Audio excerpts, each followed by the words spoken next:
it's Mayor David Stahl. Welcome to another edition of Totally East Brunswick. We're joined today by Gene Racz, who covers the news for our local paper, the Home News Tribune, and Frank Russo, an East Brunswick resident. We're in the dog days of summer, and what else do we think about? Baseball. I'm joined today by these two authors of an amazing book called Bury My Heart at Cooperstown. Gene, how'd you come up with this idea of this book? Well, several years ago, I was looking through a Sports Illustrated magazine, and it had a rail item, and it said there was this interesting website by a East Brunswick resident called Frank Russo, and the name of the website was called The Dead Ball Era. And so I called up Frank, and I said, hey, saw you in Sports Illustrated, can I do a story? And just sort of snowballed from there, where I got into his website. I saw the work that he did, and we went on a grave hunt to St. Peter's Cemetery in New Brunswick for the feature. And after that, that's what began a little bit of a collaboration to try to turn this, what I think is a really special website with all kinds of variety and literally decades of research and work into a book, and which is what we did with Bury My Heart at Cooperstown. Well, Frank, before we go into the book, since the website was almost the genesis for the book, let's talk a little bit about that website. Well, I started it in 1998. I started building it because there were absolutely really no resources to look up information on deceased players. I actually started the website before baseballreference.com came up, which is now the source for most statistics. And so I just started building it. But actually, I got the seeds planted in me on a visit in 1995 to the Evergreen Cemetery in Gettysburg, Pennsylvania, where it's right next to the battlefield, adjacent to the battlefield. I was visiting the grave of Eddie Plank, a former pitcher for the Philadelphia Athletics. You being a Phillies fan, I'm not sure if you would know that or not. Slip that in. Yeah, I know. I couldn't help it. I'm sorry. Well, Phillies Franks. That's all I'll say. But seriously, I spoke to the caretaker, and he said, you should do a story about him or write a book. And I always kept that in the back of my mind. And I started building the website, but the book was always something I wanted to do. And then, after a couple of years, I came up with the idea to maybe write a book based on the website because I had gotten so much, exposure from it. And, I asked Gene to help me out, but he wouldn't exactly acquiesce to him to ask him and help me out with the book, because he had to go on a grave hunt first with me before he did anything. He wanted to see if I was as screwy as I made myself out to be. And then we went on a grave hunt to Babe Ruth's grave up at the Cemetery of the Gate of Heaven in Hawthorne, New York. And after that, he decided, well, he may have a few screws loose, but I think we can work together. Well, anybody that spends 15 to 20 years digging through death certificates at the Baseball Hall of Fame, I had to vet him just for a second. But at the end of the day, when I have all the experience as being a sports writer, I've been a sports writer for 20 years before I went to the municipal coverage. You just that's what makes you so good on that, Gene. And politics is the most exciting sport, Dave. But yeah, exactly. And you just recognize when somebody's put in the honest shoe leather and the honest legwork, and that's what struck me about Frank's work. And it was kind of easy actually to recalibrate it into a book, which is basically 200 profiles of players, some well known, some not so well known, in about 6 categories of death. But we kept a very respectful tone, obviously, and the humor in it is wry, and that's how it went. Well, let's talk about a little bit. You said there's 200 individuals roughly mentioned in the book. What are some of your favorite stories? Mine would be Gus Sandberg. He was a catcher for parts of 2 seasons for the Reds, and in 1930, he literally blew himself up.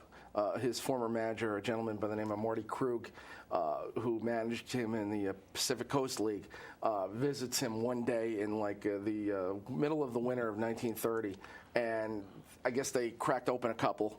They had a few brews, and then he decides he has to go back home. And he looks at the gas gauge of his car, and he realizes he doesn't have enough gas to get back. It's Sunday. So Sandberg says, okay, I'll give you some. He siphons some gas off, gives it to his friend. And then instead of checking the gauge of his car, he looks down the neck of the gas tank, and he doesn't have a flashlight, so he lights a lighter to look. And, thinking about it, it just reminded me of like Curly Howard and the Three Stooges, running around, hey Mo, because that's exactly what happened. He was running around and his manager was batting the flames out, supposedly with like a baseball bat or something. And it's sad, but it's funny. I mean, I can't help but laugh at that. I mean, that's a wild one. Absolutely. How about for you, Gene? it's just loaded with a lot of. We have a couple of local guys in here too, by the way, and I think Joe Medwick's in here from Carteret, and Frankie Hayes is in here, who tragically died at age 40. He's from Jamesburg. But one of the more interesting stories that for me. Again, they all deal with death, so there's a tone of respect here, but it had to do with a former Yankee called Snuffy Sternweiss, who was a player in the 40s. In the late 50s, he boarded the train that we all get on when we go to New York City, and that's the same train that goes from, say, New Brunswick into Madison Square Garden. It's that same train line. And the brakeman, unfortunately, that day, as this gentleman was going to work, had a heart attack.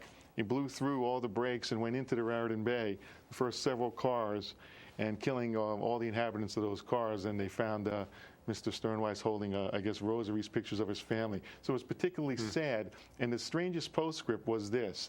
This was the New Jersey Lottery didn't come into play till 1970. And they had these little neighborhood pick-3 games. And so the Newark Evening News had a big picture of the train into the water, and I think it said 932. And the whole state played 932 in that region, and guess what?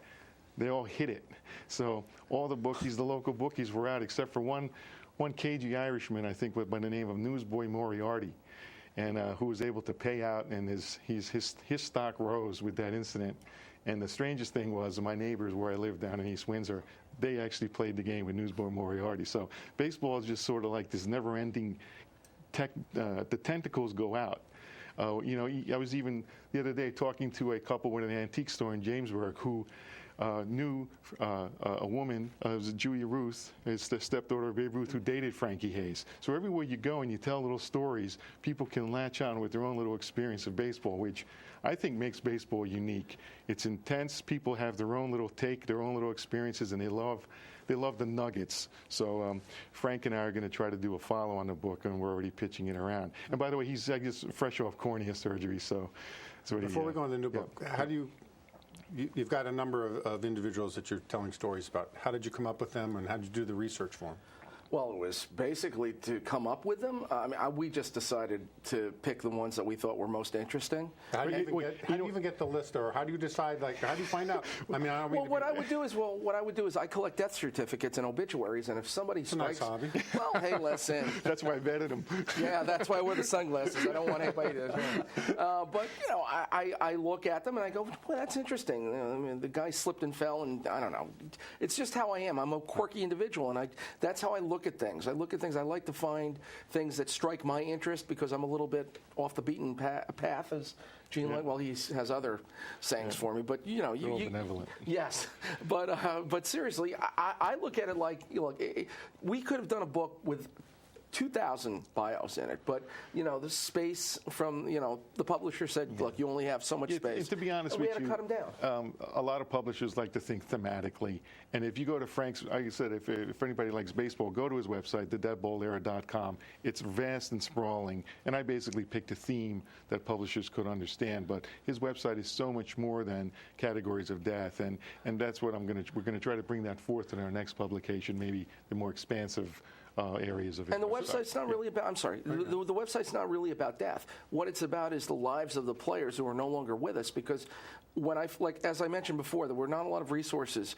for players years ago. Deceased players, yeah. But deceased players especially. And now it's starting to propagate onto the internet and elsewhere. But still, it's very difficult to find hardcore information about the lives of these players. And Gene once said something to me about how a really well-written obituary, remember you said, was like, if an obituary is to be written properly, it should be able to tell the life story of a person, in just with just a few lines. And that's the reason why I did the website. I wanted people to understand we're celebrating the players. We're not trying to be maudlin about it, although I do. Or wise guys. It is a celebration of their lives and how they live, even if they were an obscure player and have an interesting story to tell. And so we calibrated it in this theme, but it is actually every profile has a compelling, and it did, and I might add, it did pass the wives test. You know, we gave it to both our wives who don't even know bats are made out of wood. And if they liked it, Well, it got in. My wife, she knows about wood. I mean, the wooden bats. She's tried to hit me with one a couple of times. But, All right. Who have you found one goes to the website? Is it just baseball fans, and who have been the readers of the book? Well, the readers of the book have been just about from every walk of life. I mean, it's become a cult classic. I get emails all the time from people asking me when we're going to have a second book. So it's, women love it, men love it, everybody loves it. So I can't really say it's, hardcore researchers love it too, I will say that. But as far as the actual website and the book together, I don't know. I mean, how would you describe it? Would you say it's just for anybody would go there? I think baseball people are different. I think that's what I've come to understand. That unlike, say, maybe basketball or hockey or some of the other big sports, baseball people are a little bit different. They revel in the nuggets. They revel in the trivia. They like knowing more than the other guy when it comes to knowing the background and the little traits. So it has a wide appeal that way. It's almost like the nuance of the games. Baseball is a different kind of sport than the other ones. It's more slow-paced and a lot of strategy. Absolutely. I do think, though, that the one or two players that the people loved in the book were Thurman Munson and Billy Martin. And they go to the website to check out their obituaries and, their stories and everything. Because I actually have the NTSB, National Transportation Safety Board, report on the website of when Thurman, had his crash. And, when doing those two bios, they were the two toughest for me to do because I'm emotionally attached to the Yankees and to those two players. And I love Billy.